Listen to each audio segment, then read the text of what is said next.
स्वागत है आप सभी का स्टार न्यूज में और मैं हूं आपके साथ जुबैर चौधरी। वक्त तो चला आपका राज्य आपकी खबरों का, जहां सबसे पहले बात करेंगे छत्तीसगढ़ की। तो छत्तीसगढ़ में मितानिनों के लिए बड़ी खुशखबरी आई है, जहां सरकार अब हर महीने 2200 रुपए का मानदेय मितानिनों को देगी। तो छत्तीसगढ़ में मितानिनों के लिए खुशखबरी है, जहां मितानिनों की मानदेय बढ़ाने की मांग को पूरा कर लिया गया है। अब लोक स्वास्थ्य और परिवार कल्याण विभाग के अंतर्गत विभिन्न योजनाओं के क्रियान्वयन में सहयोग करने वाले मितानिनों को हर महीने 2200 रुपए मानदेय मिलेगा। जामा मेत्रा के कलेक्टर एल्मा के जिले के मितानिनों को आदेश की कॉपी भेंट करते हुए बधाई दी है। उन्होंने मितानिनों को कहा है कि राज्य सरकार ने मितानिनों के हित में सराहनीय फैसला लिया है। जहां कलेक्टर ने मेहनत, लगन, निष्ठा और सेवा भाव के निरंतर कार्य के लिए मितानिनों को प्रोत्साहित किया है। तो वहीं मितानिनों ने भी राज्य सरकार के मानदेय वृद्धि के फैसले पर खुशी जताते हुए सरकार का आभार जताया है।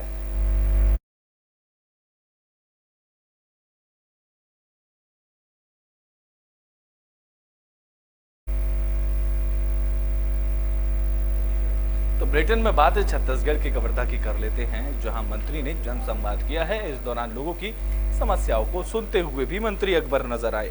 तो छत्तीसगढ़ सरकार में मंत्री मोहम्मद अकबर कवर्धा जिले के बोड़ाला पहुंचे, जहां उन्होंने सुदूर वंचल में रहने वाले ग्रामीणों के साथ मुलाकात की और ग्रामीणों से सीधा संवाद किया। इस दौरान मंत्री ने ग्रामीणों को सरकार की योजनाओं की जानकारी भी दी, साथ ही ग्रामीणों की समस्याओं को भी सुना। जहां ग्रामीणों की समस्याओं का समाधान करने के लिए अधिकारियों को दिशा निर्देश दिए गए। तो वहीं ग्रामीणों की मांग पर उन्होंने तीतरी गांव में शिव मंदिर के मंच निर्माण के लिए 2 लाख, सीसी रोड निर्माण के लिए 6 लाख और बरबसपुर में मानसा मंडली को 15,000 रुपए देने की घोषणा मंत्री ने की।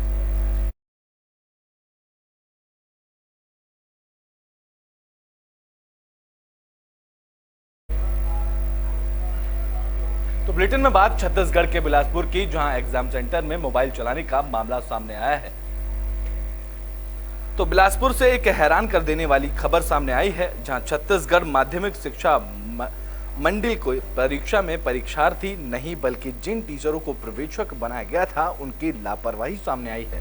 दरअसल पूरक परीक्षा के दौरान छत्तीसगढ़ माध्यमिक शिक्षा मंडल के सदस्य जीपी चौरसिया टीम के साथ मसूरी ब्लॉक के स्कूल पहुंचे थे। इस दौरान शिक्षक परीक्षा हॉल में मोबाइल फोन का इस्तेमाल करते पकड़े गए, जहां शिक्षकों की टीम ने जमकर फटकार लगाई। बता दें कि टीम ने 14 मोबाइल फोन जब्त किए, जिसमें शिक्षकों को कार्रवाई के लिए अधिकारियों को निर्देश दे दिया गया। सदस्य छत्तीसगढ़ माध्यमिक शिक्षा मंडल रायपुर। मैं आज पूरा परीक्षा केंद्रों का निरीक्षण के लिए निकला था जो अपनी टीम के साथ, जिसमें मस्तूरी विकास खंड में शासकीय बालक स्तर माध्यमिक विद्यालय मस्तूरी में पर्यवेक्षकों के द्वारा और आपत्तिजनक उनके हाथों से 14 परीक्षकों के द्वारा मोबाइल प्राप्त हो गए, जो बहुत ही परीक्षा अधिनियम के तहत आपत्तिजनक है। इस तरह से उसके आगे और बढ़ा सेजेस सदस्य छत्तीसगढ़ माध्यमिक। तो फरीदाबाद में NHAI की तरफ से बड़ी पहल की गई है। बता दें कि फरीदाबाद में NHAI की तरफ से वृक्षारोपण किया गया है और लोगों को पेड़ लगाने के लिए जागरूक किया गया है। तो फरीदाबाद में NHAI की सराहनीय पहल देखने को मिली है, जहां NHAI ने लोगों को पर्यावरण संरक्षण का संदेश दिया है, साथ ही लोगों से वृक्षारोपण करने की भी अपील की है। दरअसल NHAI ने गदपुरी टोल पर वृक्षारोपण कार्यक्रम का आयोजन किया था, जिसमें विभागीय अधिकारियों के अलावा निजी स्कूल के बच्चों ने शिरकत की। इस दौरान लोगों ने बड़ी संख्या में वृक्षारोपण करने की अपील की गई, साथ ही लोगों को वृक्षारोपण के फायदे भी गिनाए गए। ये हमारे लिए ऑक्सीजन देते हैं और ये बहुत अच्छे रहते हैं, रास्ते में दिखते हैं, अच्छे लगते हैं, हवा चलती है और ये हमें ऑक्सीजन भी देते हैं। किसके थ्रू लगाए गए हैं? कितने पौधे लगाए गए हैं, कुछ है आइडिया? सर 1,000 पौधे लगाए गए हैं। किसके थ्रू लगाए गए हैं? हमारे स्कूल में सर आए थे, उनके थ्रू लगाए गए हैं, उन्होंने आपको लगाए। भी कुछ बोला गया है? सर बोला गया हमसे कि हमें भी पौधे लगाने चाहिए और लगाएंगे आप आगे? Yes sir.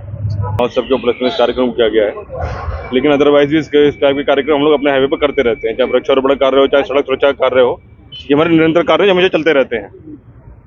बड़ी जिम्मेदारी है NHAI विभाग की रोड के ऊपर पॉल्यूशन फ्री, डस्ट फ्री रखना, तो ऐसे में क्या उसके लिए भी हम मान सकते हैं?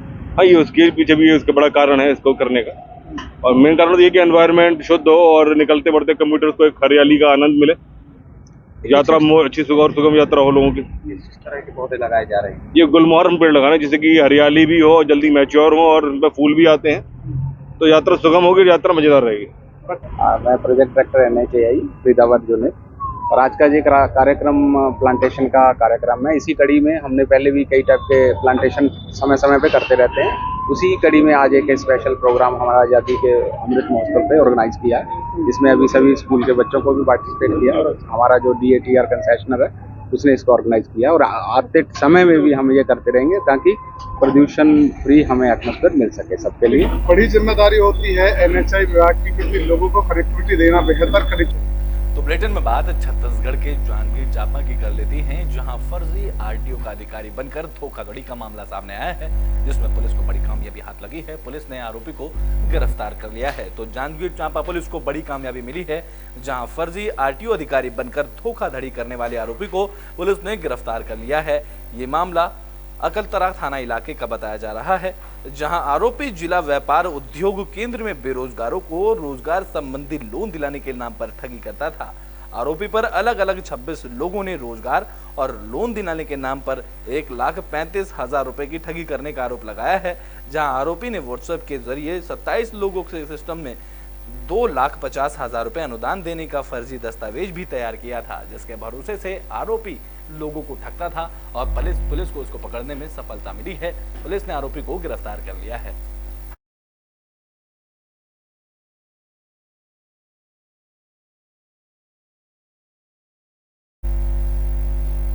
तो बुलेटिन में बात यमुनानगर की कर लेते हैं, जहां बढ़ते जलस्तर से लोगों को परेशानियों का सामना करना पड़ रहा है और लोगों को काफी जद्दोजहद भी करनी पड़ रही है। तो हरियाणा में पिछले दिनों हथनीकुंड बैराज से पानी छोड़ा गया है, जिसके बाद यमुना नदी उफान पर है, लेकिन इसके बावजूद लोग पानी में मौत और जिंदगी का खेल खेलते नजर आ रहे हैं, जहां लोग अपनी जान जोखिम में डालकर पानी के बीच से लकड़ियां पकड़ रहे हैं।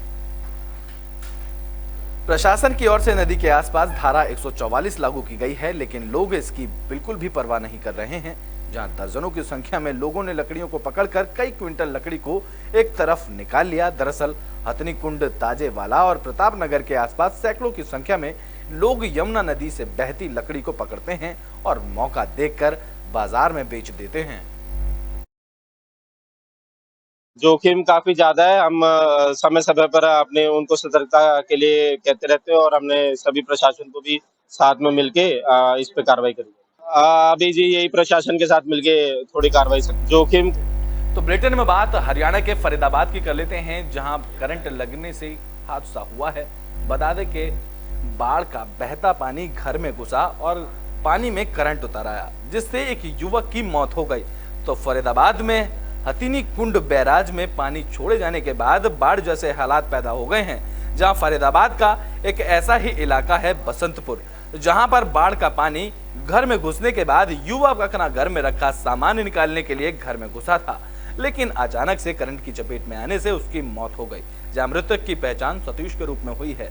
फिलहाल मृतक के शव को पोस्टमार्टम के लिए फरीदाबाद के सिविल अस्पताल बादशाह खान की मॉर्चरी में रखवा दिया गया है और अब पुलिस पूरे इस मामले की जांच करने में जुट गई है।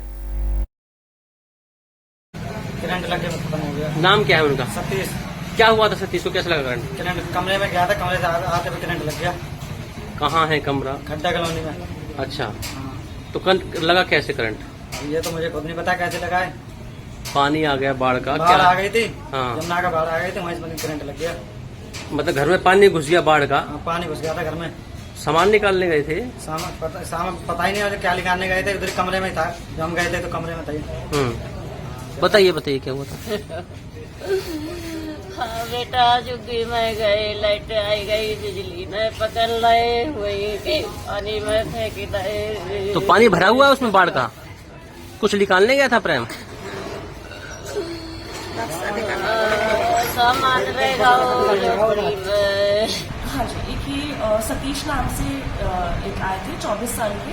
इनके ये बता रहे थे कि घर में बाढ़ की वजह से पानी आ गया था, उसकी वजह से इनको करंट लग गया है और एकदम से इनके एक्सपायर हो गए हैं। तो उसके लिए हमने पुलिस को सूचना दे दी है। अब इनका पोस्टमार्टम होगा तो उसमें क्लियर हो जाएगा कि किस वजह से डेथ हुई है। कौन सा इलाका बताया डॉक्टर साहब? ये आए हैं गड्ढा कॉलोनी बसंतपुर से। क्या बताया, बाढ़ का पानी आ गया था कुछ? हाँ जी, बाढ़ के पानी की वजह से उससे करंट लग गया इनको। तो बुलेटिन में बात फरीदाबाद की कर लेते हैं, जहां फरीदाबाद से अनोखी तस्वीरें सामने आ रही हैं। बता दें कि इस दौरान कांवड़ियों के जत्थे में एक 10 साल का कांवड़िया भी नजर आया है। तो सावन के महीने में कांवड़ियों में खूब उत्साह देखने को मिल रहा है, जहां कांवड़िये जल लेकर हरिद्वार से अपने घरों को लौट रहे हैं। इन्हीं कांवड़ियों में 10 साल का हेमंत भी शामिल है, जिसने हेमंत ने हरिद्वार से लेकर होडल तक कांवड़ लाने का फैसला लिया है। और अब हेमंत हरिद्वार से चलकर फरीदाबाद पहुंच चुका है, जहां हेमंत ने बताया है कि 4 तारीख को उसने हरिद्वार से कांवड़ उठाई थी और अब वो होडल में शिव मंदिर पर भगवान शिव का जलाभिषेक करेगा। 4 तारीख को उठाई। आपको रास्ते में कोई परेशानी या किसी ना। कोई परेशानी नहीं हुई? अब आप कहाँ लेके जाओगे? होडल जाओगे? कब पहुँच जाओगे आप होडल? 15 तारीख। 15 तारीख को होडल पहुँच जाओगे। जल्दी कब चढ़ाओगे आप? तो बुलेटिन के आखिरी में बात छत्तीसगढ़ के बिलासपुर की, जहां पुलिस को बड़ी सफलता हाथ लगी है। पुलिस ने 3 शातिर ठगों को गिरफ्तार कर लिया है। बता दें कि बिलासपुर पुलिस को बड़ी कामयाबी मिली है। पुलिस ने 3 आरोपियों को नशे के साथ गिरफ्तार किया है, जहां गिरफ्तार बदमाशों से करीब 6 किलो गांजा बरामद किया गया है। दरअसल पुलिस को मुखबिर से सूचना मिली थी, जिसके बाद पुलिस की टीम ने Bilaspur railway station city bus stand के पास घेराबंदी कर 3 संदिग्धों को पकड़ा। उनके पास से रखे बैग में गांजा मिलने के बाद पुलिस ने तीनों को गिरफ्तार कर लिया और अब पुलिस आगे की कार्रवाई में जुट गई है।